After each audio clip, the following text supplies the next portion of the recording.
Abhuparam mudham vapurvam upetya yoga Maya balena munayas tadato vikuntam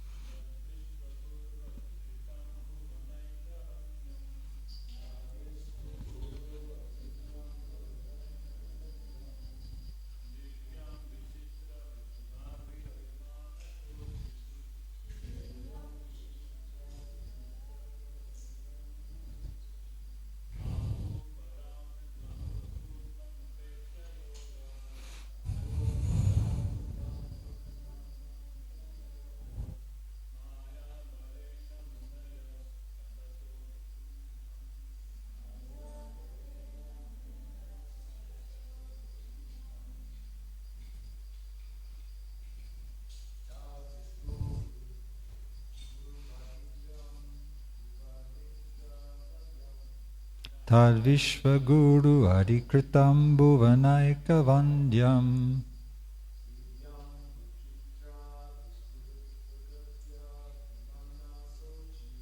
Divyam Vichitra Vidudagya Vimana Sochihi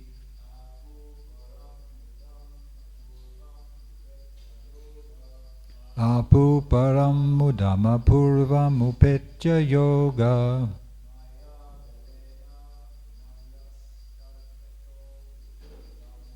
Maya balena munayas tadato vikuntam. ladies.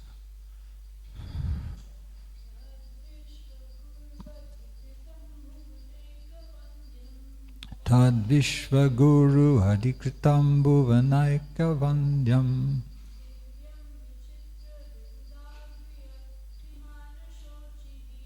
Divyam Vichitra Vibhudagriya Vimana Sochahi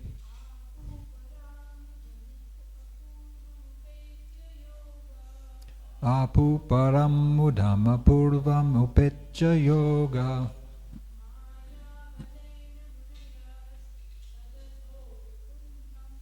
Maya Balena Munayas Tadato Vikuntam Tat Then Vishvaguru, by the teacher of the universe, the Supreme Personality of Godhead,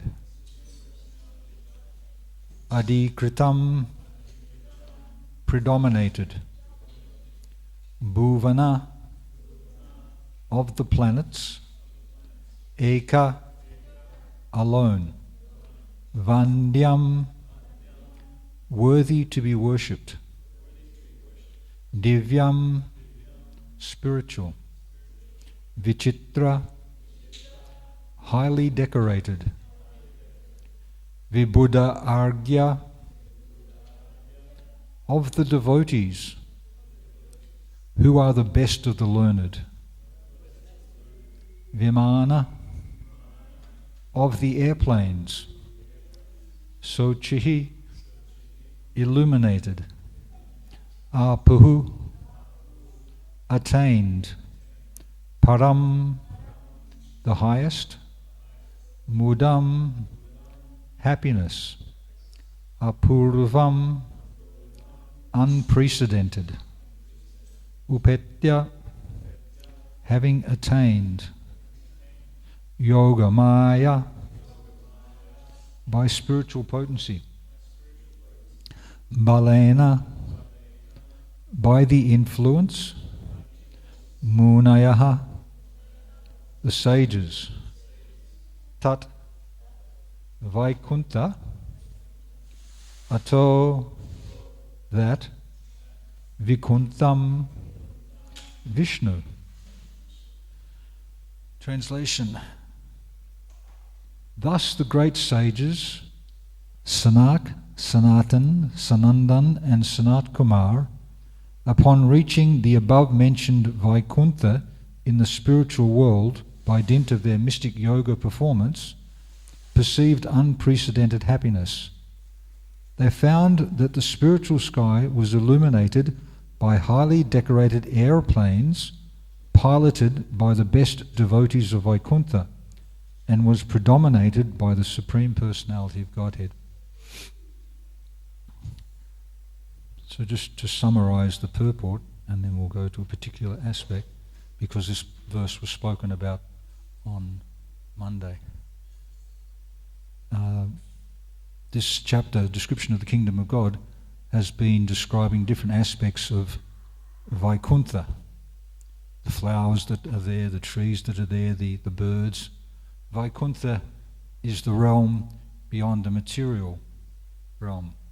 Material realm is known as Kunta, or place of anxiety. Anxiety for so many reasons. The people in charge, they're not perfect. Material elements break down, the body breaks down, everything's limited, whereas the spiritual world is unlimited. And Vaikuntha, specifically, it is a place that is free from anxiety. There's no anxiety there, no material anxiety. And one of the reasons given for that state in this purport, as we read on, is that the personality who predominates in Vaikuntha, and there's many different Vaikuntha planets, so there's many different personalities, but they are all different expansion, different aspects of the Supreme Personality of Godhead. These different names are described in the purport. Madhusudan, Madhava, Narayan, Pradyumna. These The reason we're getting the description of the kingdom of God is because the sages, Sanak, Sanatan, Sanandan and Sanat Kumar, travel to the spiritual world. And then the particular aspect of the purport, there's travelling, there's what's going on in the spiritual world. There's an aspect of a different personality who's described, and that's, we learn the perfection of the yoga system. One can travel through material space, but can surpass material space and enter the spiritual sky. We learn this fact also from an incident concerning Durvasa Muni and Maharaj Ambarish. It is understood that in 1 year, Durvasa Muni travelled everywhere and went into the spiritual sky to meet the Supreme Personality of Godhead. So I'll discuss a little bit about the incident which brought about the transport, the travel of Durvasa Muni to meet the Supreme Personality of Godhead, Narayan, in the Vaikuntha realm.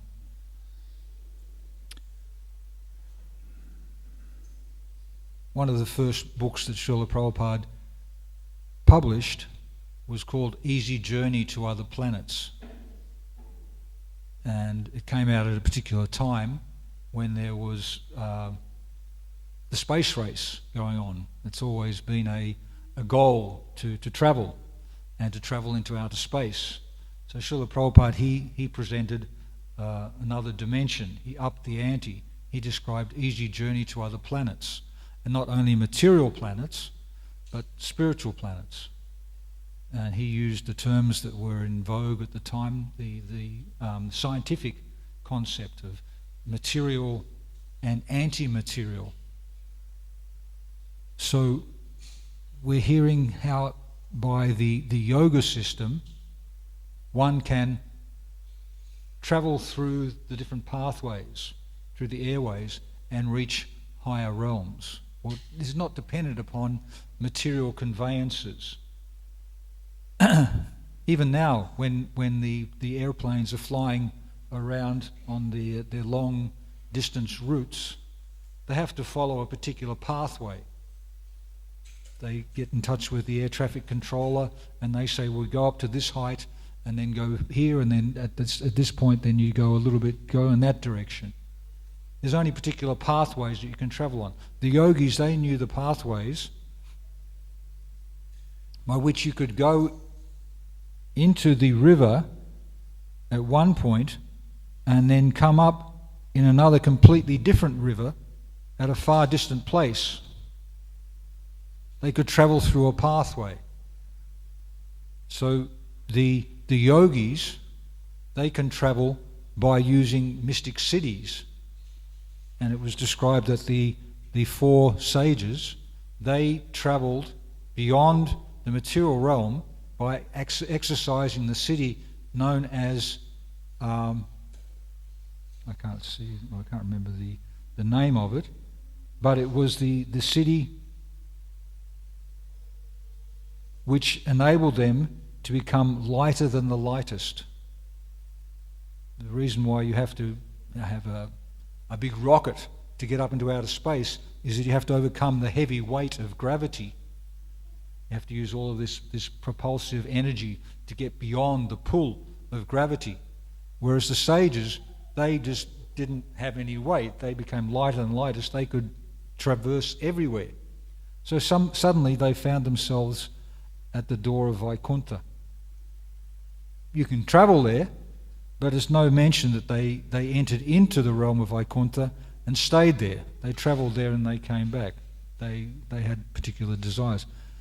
The incident about Durvasa Muni, who was a great yogi, very powerful yogi. He was a partial manifestation of Lord Shiva.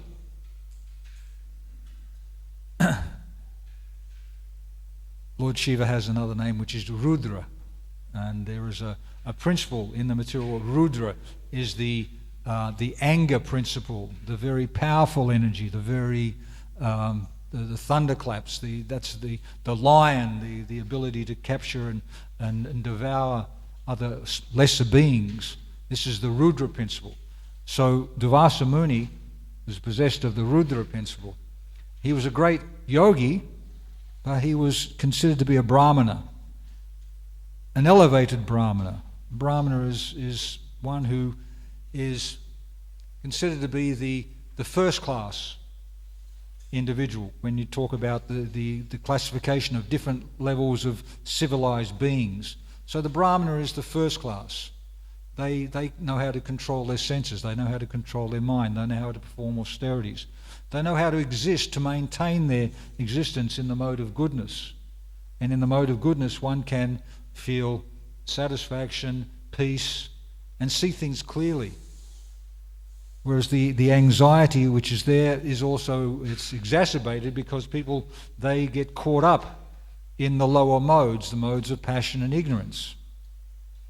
And that classifies a different type of living entity. You're not first class, you're second class, you're third class, even down to 10th class. In contrast to this great Brahmana, we have Ambarish Maharaj.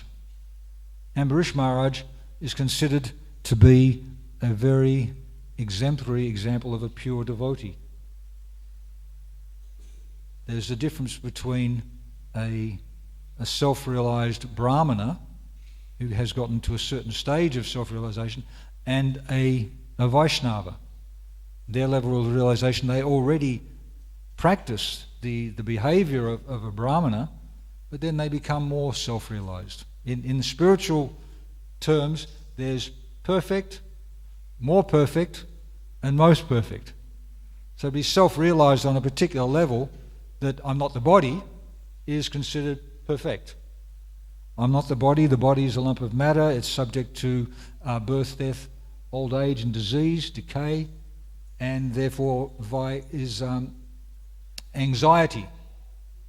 If you think that you're the body, then after a certain period of time the body is going to break down, it's going to let you down, and you're going to be in distress if you don't know that you're not the body. The body, you believe you're the body, that's the end of everything, so I'm worried about that time. So somebody who understands that they're not the body, then that's perfect. I'm not the body, I'm a spiritual living entity. That's perfect. You're no longer bound to this material existence. Higher than that, more perfect, is to understand as a spiritual entity, what is my business? You know what the body's supposed to do? The body is eat, sleep, mate and defend. That's the business of the material body. We have higher quality of those activities in the human form of body, but unless we use them for the facility of the developed brain, the ability to rationalize and to ask questions, then we're basically just polished animals. So I'm not the body, I'm a spiritual entity. What am I supposed to do? Body, eat, sleep, mate and defend. A spiritual entity, what am I supposed to do? I'm supposed to inquire about the nature of the absolute truth. I'm supposed to understand, where have I come from? Why am I here? Why am I suffering? Where can I go in order to live in a proper state, in a spiritual existence? So that's more perfect knowledge. I'm not this body, I'm a spirit soul, I'm a servant of Krishna. Most perfect is, who is Krishna? What is the nature of my relationship with the Supreme Spirit? How can I develop that relationship? How can I connect with that personality? So the Vaishnava, and Maharaj Ambarish is the example of the perfect Vaishnava, the pure devotee, he exists on that level. Brahmana is an exalted personality. The Lord is very favorably disposed to Brahmanas. He considers them to be very worshipable. He shows by his own behavior when his good friend from school, who was a Brahmana, came to visit him, even though he was a poor, impoverished Brahmana. He got down from his exalted seat and placed his friend on the seat and worshipped him, showing how we should offer proper respect to the Brahmanas. Durvasa Muni, he's involved in a different incident here. He arrives the day after Ekadasi. Yesterday was Ekadasi. So the day after Ekadasi, he arrived at the place where Maharaja Ambarish was. He was the king, the great king. So after Ekadasi, and yesterday was called Pandava Nirjala Ekadasi, where if you've had any discrepancy in your observance of the previous Ekadasis, Ekadasi is a vow, a vrata, act of penance in order to purify your existence. If there's 26 Ekadasis in a year, if on one of those previous Ekadasis you haven't followed properly, you can make up for it.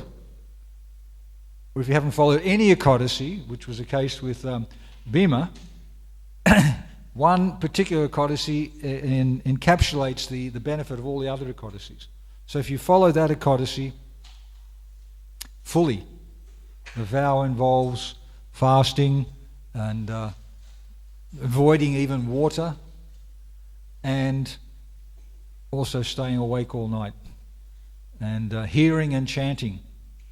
So, about the Supreme Personality of Godhead. So, Maharaj Ambarish had been observing this Ekadasi vow. It was the time, because you perform a vow, you perform a sacrifice like that, then there are auspicious times to break that fast. Is it published what's the auspicious time to break the Ekadasi fast? Is the Ekadasi? 6:05, so it is 4 hours. Okay, so we're not going to hold you up. Maharaj Ambarish was in a situation where he had been observing the fast and he was ready to break the fast. At that time, Durvasa Muni appeared. Durvasa Muni, being a Brahmana, being respectable and worthy of worship, he approached Maharaj Ambarish, and Maharaj Ambarish said, "Please come.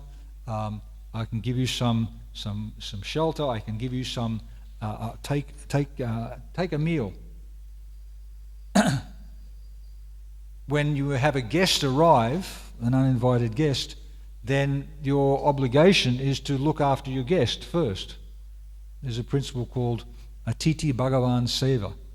You're at home, you're about to sit down and have your meal, suddenly you get a knock on the door, somebody comes to the door, and if they are a qualified guest, they're not just anybody actually who comes to your door. You should offer them sweet words, a place to sit, a glass of water. You should make them feel welcome. So Maharaj Ambarish is in this situation, and Durvasa Muni appears. So in order to accept a meal, Brahmanas, they also have their regulated practices. The devotees are supposed to bathe regularly. So the time was approaching the time to break the fast, but Durvasa Muni also, before he was to have a meal, he wanted to take a bath. So Maharaj Ambarish, he took it all in his stride. He didn't panic. He understood that, okay, go and take your bath and come back and I'll serve you. At the same time, he was aware that in order to fulfill his vow timely and for the pleasure of the Supreme Personality of Godhead, he should break his fast. So there were some other Brahmanas there who were in the court of the king, and he consulted with them. So this is the situation. I've got a guest. I should feed him before I take any food stuff. I should satisfy him and then get their blessings. What should I do? Now's the time. It's the auspicious time. I should break the fast. And the other Brahmanas who were conversant in the laws of Dharma to a particular extent, they consulted amongst themselves and they couldn't come to any conclusion. So Maharaj Ambarish said, okay, in order to not disturb the Brahmana, in order not to disturb the vow, I will not eat, but I'll take some water. Water is considered to be breaking a fast, but not breaking a fast. If you can't fast completely, then you take some water. Even these Ekadasi fasts that we're observing, if you can't fast all day without water, then fast half a day. If you can't not take water, then take water. If you can't avoid taking any eatables, then take some milk. Avoid grains and beans, which are considered heavy and giving you strength. On Ekadasi, sometimes people are a little bit weak because they haven't got their normal dose of... In India, we had some workers, they came and delivered a truckload of marble. And they're vegetarians, they're working hard, but halfway through they ran out of puff. So they went to the local restaurant and they just got a great big plate of rice and just ate until their heart's content and came back full of power and energy again. Grains give energy, give their strength. They're very dense food, they're very heavy, they weigh you down. So if you avoid them, then it's still like fasting. It's light food and it gives you a chance to use your energy for contemplating higher things rather than the body. It's also said that if you do the fast, if you make a vow to follow the fast, but during the period of the fast, and you're going to keep fasting, but if you start thinking about what you're going to eat to break the fast, then in reality you've broken the fast. You've not followed the principle. And in the early days when the first Prabhupada, he never introduced the staying awake all night and the severe austerities. It was said that, okay, don't push yourself that hard, don't stay awake all night, I tried it once. And I was chanting. After it was 10 o'clock and I knew I had some rounds, and then I looked at my watch again, it was 12 or 1, and I'd managed to chant about 2 rounds. I was really spaced. And then everything started turning green, I was hallucinating. So I thought, hang on, it's not for me, I'm not mature enough to do this. So I went and took rest, and there are some people who become practiced at the austerity, and they do it. It's natural for them. And then the next day, after staying awake all night, they do a full day of service. They haven't been interrupted in their normal flow. But if you're not capable of doing that, then take a lesser level. Even if you can't fast for half a day, then if you just read, you hear about the particular Ekadasi, you get the benefit of practicing Ekadasi without going beyond your means. So Maharaj Ambarish, he was aware that he'd fasted, it was time to break the fast, and so he didn't want to offend his guest. He took some water. Lo and behold, Devasa Muni came back from taking his bath, and he, by his perceptive powers, he could see there are different skills that you can develop. One is called physiognomy, where you can look at a person's features and you can understand what's their nature, where they've come from, what's their mode of living. So he could tell that Maharaj Ambarish was not dry from fasting. And he said, he's taken some water. This is an offence. As Prabhupada describes in that section on Maharaj Ambarish and Devasa Muni, it was a very pithy offence, a very minor offence. But Devasa Muni, not being on the topmost level, the pastime helps to display the difference between an exalted Brahmana, a saintly person like that, and a Vaishnava. So the Brahmana thought, he's committed an offence. He's committed an offence against me. He's an offender. He should be punished. He's a king and I'm a great Brahmana, so he's a big king, and I'm a great Brahmana, I'm used to getting angry. And so what he did was, he was having matted locks, he tore a tuft of hair from his head and he threw it down with heavy mantras, high-sounding words, and he created a demon, a ferocious demon, very powerful, fiery, and he intended for that demon to punish Maharaj Ambarish. Maharaj Ambarish, being the devotee, didn't even try to protect himself. He was undisturbed. He stood there, he was meditating, he was just aware of his duties and trying to please the Supreme Personality of Godhead. He wasn't fazed by the demon. The demon, he was quelled.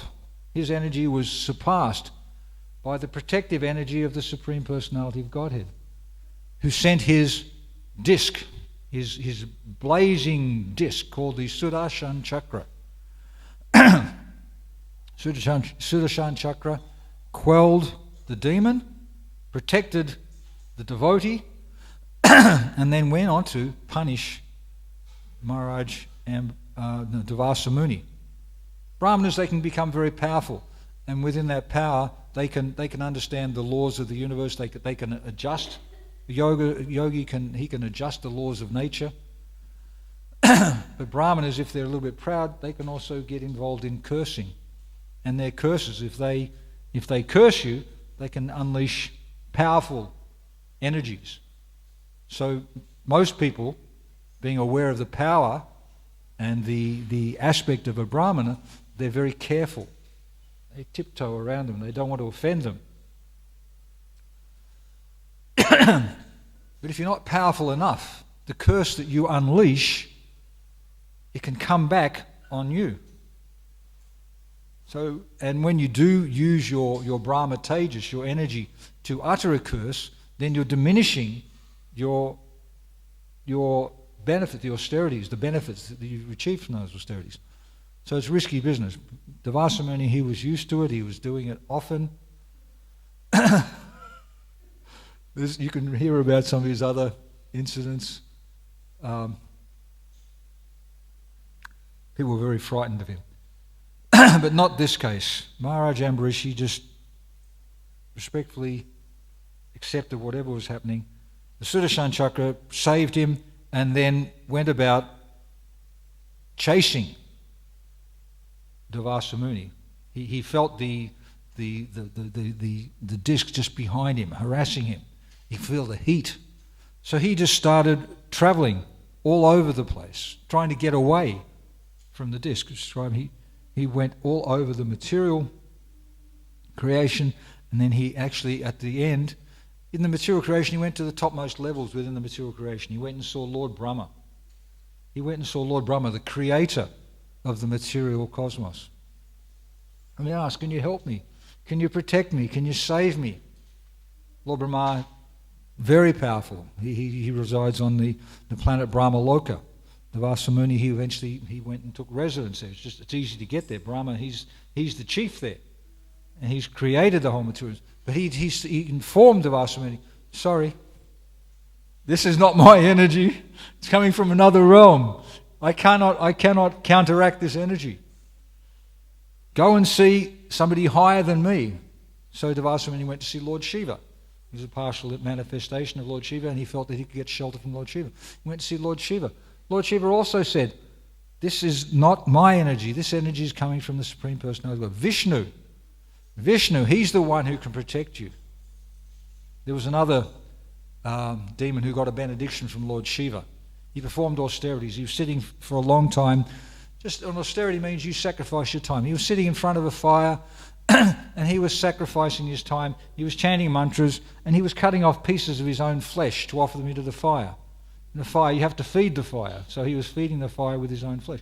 But he wasn't getting the result he wanted. So eventually he got to the point where he said, he took a bath, he bathed his head, made his head and his body clean. He was going to cut his head off and throw that into the fire. At that point, the personality, Lord Shiva, who was receiving or hearing his pleas, he appeared. And he said, what's wrong with you? Don't do that. Why are you so hell-bent on these nasty austerities in order to get something? I'm satisfied. I can't tolerate what you're doing anymore. What do you want? And he said, then this demon, Vrikashura, I think his name was.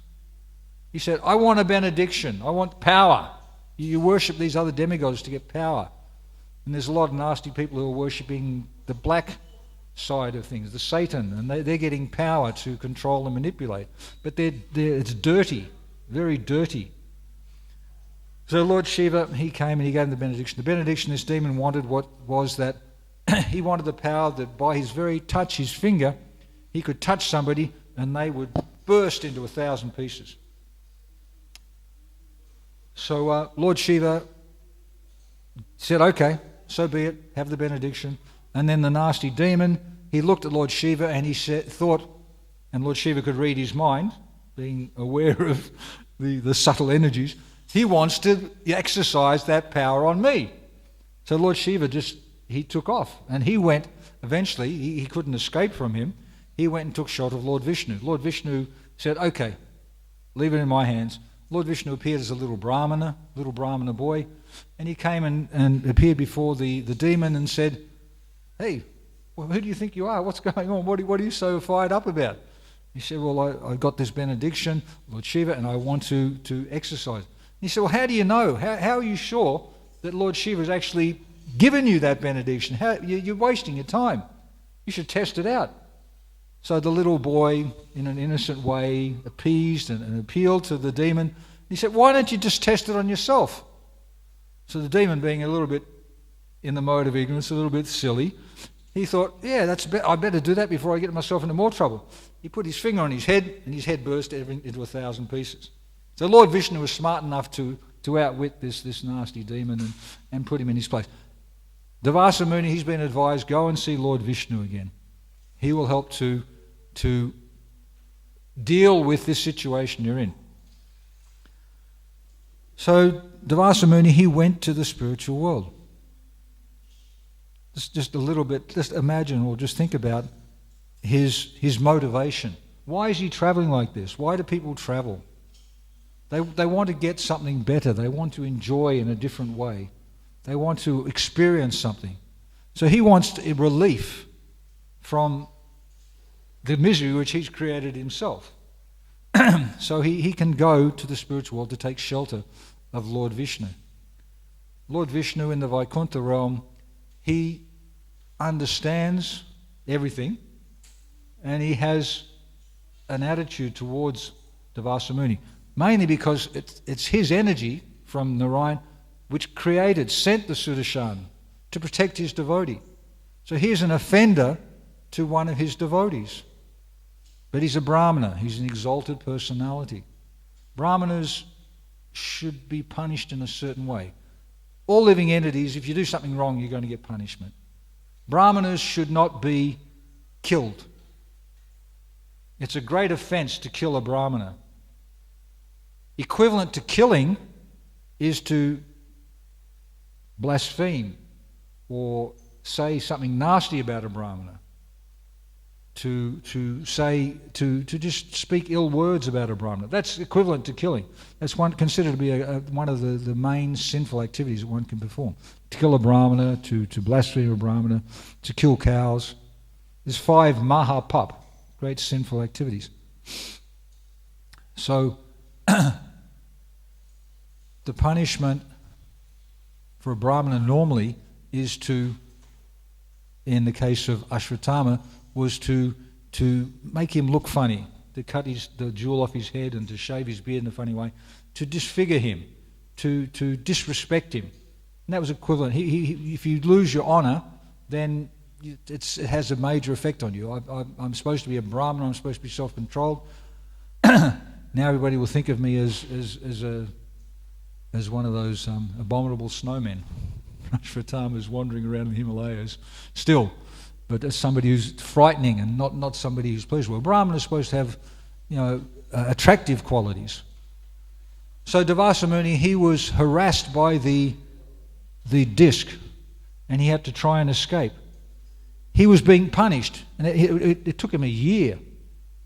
Often we get punished by illness or some other type of karma. You can get car karma, you can get financial karma, you can get the inability to control your senses, you can get addicted to certain things. This is a punishment for activities we've done previously. In due course of time, that punishment will come to an end. You can worry so much about illness, you can go to all different doctors and stuff like that.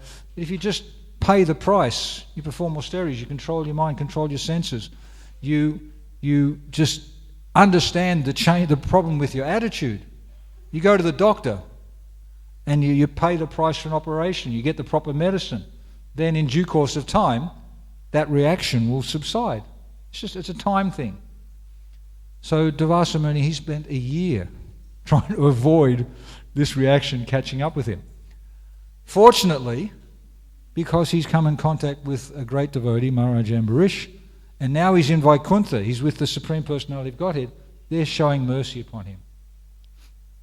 But it's not easy. He had a bad mentality. He thought, he's just drunk some water. I'm going to kill him. He's the king. He did something wrong. He didn't properly honor me.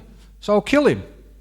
So for that extreme misuse of power, this was his punishment. He gets to Vaikuntha, he meets Lord Narayan, and Lord Narayan offers him respect, but at the same time he says to him, okay, my dear Brahmana, my wise Brahmana, what type of Brahmana are you?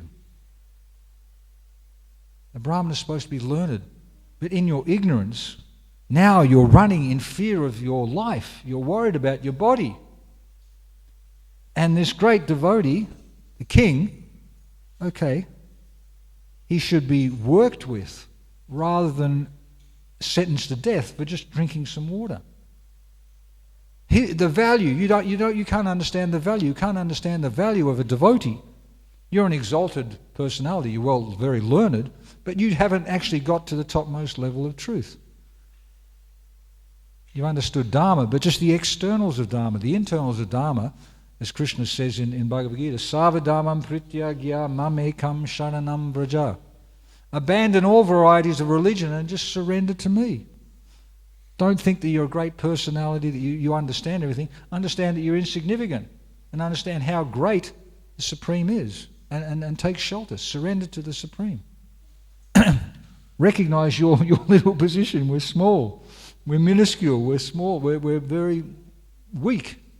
And the power that we've got is borrowed power. We've got it because we've actually done something pious. We've actually come in contact with some spiritual devotees, spiritual foodstuff, spiritual activity. And that has given us spiritual benefit. Therefore, we're not in complete illusion. So Lord Narayan, he talked to Devasa Muni, and he, out of mercy, explained to him, Maharaj Ambarish is a great soul. You've committed an offence, so therefore this is the situation you're in. Why did you do that? Don't you understand who is a devotee? Well, sometimes we're with devotees and we're with our friends who are devotees, and we become a little bit complacent, a little bit relaxed. We forget the quality of the devotees. We take them for just ordinary people. In order to remind ourselves every now and then, we need to scratch under the surface. We need to experience the exalted nature of the personalities that we're with. So you need to inquire from them. What's your realization? What do you know about Krishna? Can you tell me something about your journey on the path back to Godhead? Who are you? Where did you come from? What's your goal in life? We need to remember who we're with. So Maharaj Ambarish began this enlightenment for Devasa Muni by just giving his association, by displaying that behavior of not being frightened of the demon he created. And now further, he's in the association, Devasa Muni is in the association of Lord Narayan, and he's going to instruct him. And he instructs him in a nice way. He gets on his case badly. To be chastised is actually quite good. And Devasa Muni, he accepted the chastisement and he started to wake up because he could sense that Narayan, the Supreme Personality of God, it was not like anybody else. He wasn't envious of him. He didn't want to take the mickey out of him. He didn't want to bring him down. He felt compassion. He was concerned about his welfare. So Narayan, he explains to him, and slowly, Devasa Muni has been performing many austerities and is powerful, but hasn't understood the topmost goal of yoga, the topmost goal of study, the topmost goal of being a servant. Slowly, slowly. And the truth that is revealed to him is that the devotees are within the heart of the Lord. Because they're so dear to the Lord, then the Lord is within their hearts. The Lord is purchased by the love of the devotee. Devasumuni asks, how is it that the devotees control you? It's their love, their pure desire to please me, to serve me. That's the thing that controls me. I'm a seeker for that love. And Lord Narayan, he appears as Lord Caitanya because he wants to taste that love. He wants to experience the love that the topmost servant, Radharani, has for Krishna. So Devasumuni eventually understands, and he starts speaking about, okay, in order to please you, to get freed from this great offence I've committed, I've got to go and beg for forgiveness from the devotee. So after a year of travelling and getting the hard lesson beaten into his head by the pain, the heat of the Sudarshan, and then Lord Narayan explaining to him, he goes and falls at the feet of Maharaj Ambarish and begs him for forgiveness. Maharaj Ambarish immediately can see, because the devotee, they're not just happy. The Brahmana, they get into the mode of goodness and they have a feeling of happiness. But there can be some contamination of that. You feel better than others. But the devotee, he felt the distress that this other personality was feeling. He could sense that he was suffering because of his ignorance. So he prayed to the Sudarshan and described the glories of Sudarshan and said, please, show your mercy to Devasumuni. And eventually the Sudarshan, under the desire of the devotee and understanding that the offence was not taken by the devotee, Maharaj Ambarish had been standing there for 1 year, hadn't eaten anything, waiting for his guest to come back because he wanted to feed him. So he understood, so the Sudarshan chakra stopped burning Maharaj Devasumuni, and he more fully appreciated the nature of the devotee. He started wanting to associate with devotees, wanting to engage in service. I believe that later on in he did get more association, and he did become more perfected as a devotee. So this is just to illustrate the ability of the yogi compared to the wonderful qualities of the devotee. All of the mystic perfections, all of those, and liberation, they're waiting to serve the devotee. But the devotee's not interested in them. If they have to exercise them, they can. But it's not the goal. The goal of the devotee is to just render unalloyed service in a selfless way to the Supreme Personality of Godhead. And to other devotees. To appreciate the devotees, because the devotees are very important, very dear to Krishna. Krishna, he says, Lord Shiva actually, he pronounces it, that the topmost worship in this world is of Lord Vishnu. But higher than the worship of Lord Vishnu is the worship of those things dear to Lord Vishnu. And the devotees are one of those items. So to worship the devotees is higher than to worship Lord Vishnu. So that's a little bit of what came from just one aspect of that purport. There's so much more, and there's so much more about Devasumuni and Maharaj Ambarish and Lord Narayan in the Vaikuntha realm, which we can hear about. It's said that if one just even hears, like I was saying, if you just hear the glories of a particular Codicy, you get the benefit. So one just hears the nature of Maharaj Ambarish, then one is guaranteed in the future to become a pure devotee. So by hearing, by contemplating, by wondering, how am I going to get out of here? Why am I suffering? That's the way to achieve that. And then to go and associate with people who seem to be developed and advanced on that path. You have to check. You have to check. It's not just enough to think, okay, they can speak nice words. Well, what are they doing? What's their behavior? Then by associating with such people and hearing about their behavior and about their goals and about devotional service, about why we chant Hare Krishna, why we do so many things, then perfection can be there. Not just perfection, more perfect and most perfect. We never have to come back here again to this place of repeated birth and death. So there's only a few seconds left, a few minutes left before the next part of the program is. Does anybody have any questions or any comments? Julian. Thank you for wonderful class, Prabhu. On the pastime of Ambarish Maharaj and Durvasa Muni, although Ambarish Maharaj didn't intend to offend Durvasa Muni, but he got offended and somehow somewhat punished to some degree. So in dealing with the devotees, sometimes we didn't intend to commit offense, but sometimes, actually many times people got offended. So how do we not offend the devotees? And also, how do we counteract those kind of offense? Two wrongs don't make a right. You can't counteract. One of the statements that Lord Narayan made to Durvasa Muni was that he's within the heart of Durvasa Muni, and it was he who gave him the power to do that wrong. So sometimes we're in a situation where unknowingly we commit an offence, and if we are sincere, we can understand that there's another force at play, that we have to get closer to that personality. We have to go through some distance, some distress, in order to understand the nature of the people we're dealing with.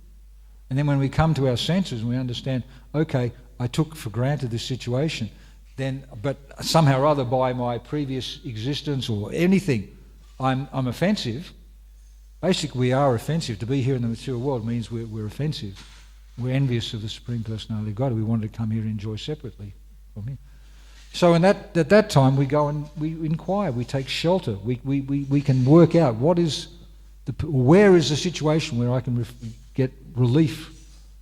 And we go and we offer respects. We beg for forgiveness. And that personality might say, well, I wasn't aware of anything. Be forgiven. Or they might say, yes, that was a grievous offence. I'm never going to forgive you. So then you have to work out a way to please them. And that could take a long time. Narottam Das Thakur, he couldn't get the mercy of his spiritual master.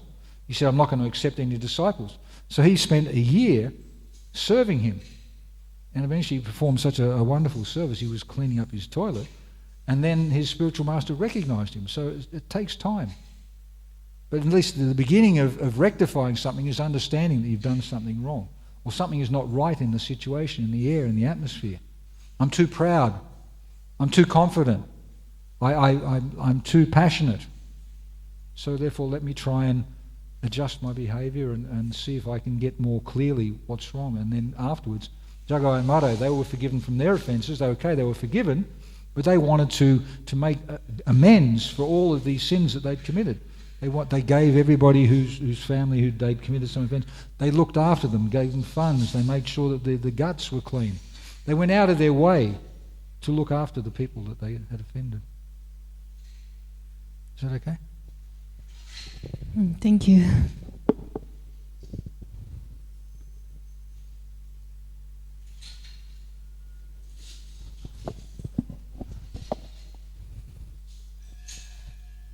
I'm not sure how to frame this question. Because Durvasa Muni was able to go to Vaikuntha, right? Visit Lord Vishnu so easily. Yet he was so, like Krishna himself, you said, Vishnu asked him, what kind of Brahmana are you? Can't even control your anger, your senses, basically. Such a simple, wasn't even offensive. He had to break his fast. He has his duties as well. The king had a duty to break his fast. So it would appear that Durvasa Muni was acting out of so much ignorance. Yet he had so many siddhis. It's so contradictory. Well, our path to perfection, it's not a straight path. Those from Strata to Prem, we can be highly developed in one thing, but we can be complete neophyte in another level. it works in a spiral form, so that you're moving forward, but there's certain... And devotional service, it's not a straight path, it's a crooked path. So to have... Like we might be a self-realized business devotee, but we might be useless when it comes to doing puja. We might have great respect for prasadam, but for gardening or cows, then there's something amiss. So any item of devotional service, any aspect of spiritual austerity, you get benefit. And you get benefit, you can offer that benefit, you can offer the results of your austerities to people. But still, it's better to protect everything, to not extend yourself beyond you're capable of. Don't speak beyond your realization. Don't get yourself into trouble. Be aware of how vulnerable you are. To get to Vaikuntha, I understand, Prabhupada, he was described that wherever you are, that is Vrindavan. It's a state of consciousness. When you understand, even in the four Kumaras, they went to Vaikuntha because they'd had a discussion with their father, Lord Brahma, who described the nature of the Supreme Personality of Godhead to them. So they heard about it, but because their level of Krishna consciousness was not developed like that, they were still an impersonalist. When they got there and they smelt the tulsi leaves on the feet of Lord Narayana, he came in and said, this is Krishna, this is the Supreme Personality of Godhead. Whereas before they were absorbed in an impersonal level of realization, they were jnanis. So still they had the adhikar. So yogis, by mystic perfection, they can travel to different planets and Vaikuntha, but you can't stay there. You don't stay there unless you're qualified. And even Jai and Vijay, because there's an argument, not even a leaf falls from Vaikuntha, they went back. They came down for a particular purpose to facilitate the desire of the Lord to fight. And so many activities were there. So how to understand it? Just be careful. Be careful and aim for purification, this desire. And if something comes along and it seems like a disturbance, accept it. This is Krishna's arrangement and I can tolerate that. Devotees are considered, again, wonderful. Narayana, they don't mind even going to hell because they've experienced so much up and down in their life now. Devotional service has been their goal. So even if they go to a hellish place, as long as they can engage in devotional service, they're satisfied. So even here where we feel like everything's going nicely, but something goes wrong, okay, well there's still devotional service to do. Got nothing else to do. I can chant, I can serve, I can clean, I can offer some prasadam for the devotees.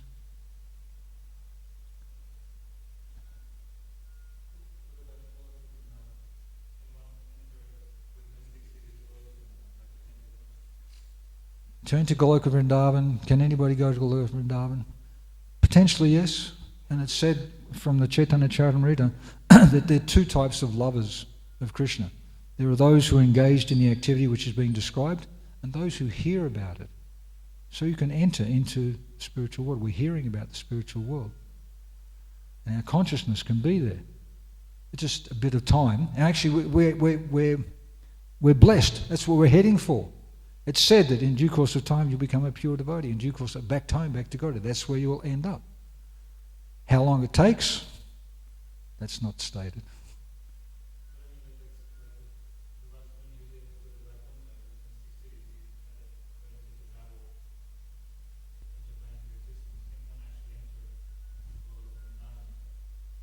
Goloka Vrindavan, you've got to get the mercy of the devotees.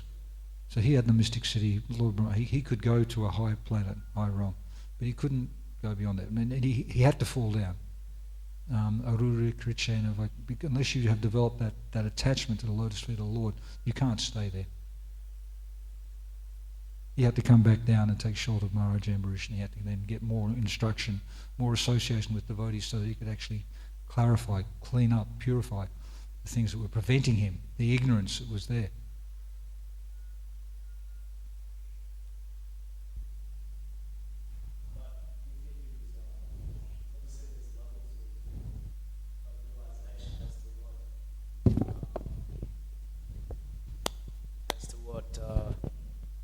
So you got like Vishnu and Narayan and then Krishna. there's obviously levels of realization to come about and be in the presence of those. Yeah, there's Brahman, Paramatma, and Bhagavan. Yeah. So we're liberated. As soon as you walk in the door of the temple here, you're liberated. You understand, this is a nice place and I want to be here. That's liberation. I don't want to be in the material world. I'm free from that. But then there's different levels of liberation, different levels of realization. Your realization of the nature of the absolute truth could be on the level of Brahman. And you can test that. What is your... Are you looking for mystic cities? Are you looking for freedom from material miseries? What is it? What is your goal? And then eventually Bhagavan. Do you understand the nature of the personality of God? Do you understand? Do you relate to him as a person? You can do deity worship, like you can get in Brahman initiated. I know for myself, and I'm chanting the mantras 3 times a day. But so often I'm under pressure and I'm not comfortable and I'm not focusing, and I'm just chanting the mantras in order to finish my rounds, to finish the Gayatri. But each of those mantras is fully imbued with the aspect of the love for the Supreme Personality of Godhead. We're talking about persons. So it takes time to develop. As Mukunda Maharaj says, he had a realization with Prabhupada. It takes a long time to learn to love someone, and even longer to learn how to please them. So at the moment we just sort of respect. We've got some modicum of respect, and so we're approaching at that level. So the more respect, the more service we can do, the more understanding, the more intimate the service we can get, and that will give us more access to a higher level of realization. It takes time. Unless you get special blessings, unless you're in the association of advanced devotees all the time. And that's the secret. Seek out advanced devotees.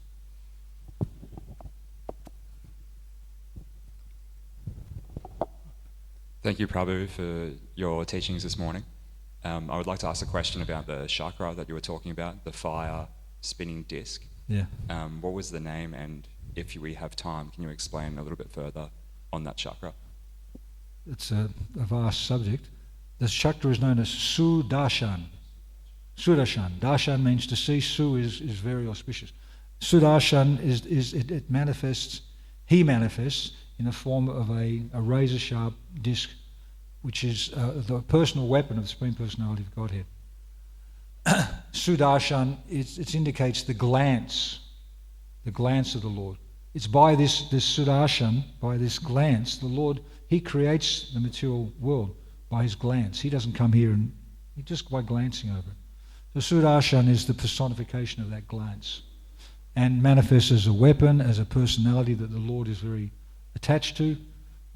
You see on the right, top right, there are motifs or objects which are connected with Supreme Personality of God. So on the top right, in the front of the marble altar, is a disc.